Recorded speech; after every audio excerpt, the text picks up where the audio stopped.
Prime Minister Narendra Modi has become the longest serving head of government, surpassing former Sikkim Chief Minister Pawan Kumar Chamling.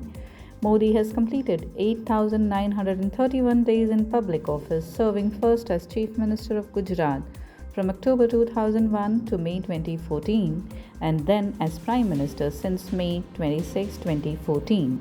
He has remained in office after winning the 2019 and 2024 general elections.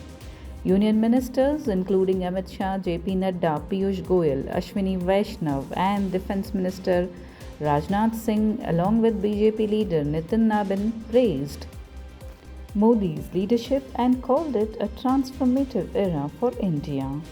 Rajnath Singh said Modi's journey reflects commitment to nation-first governance and public service.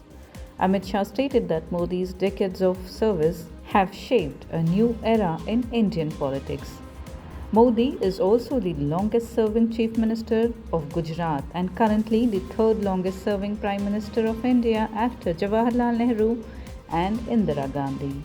Amit Shah highlighted Narendra Modi's dedication, noting that he has not taken a holiday in over 24 years.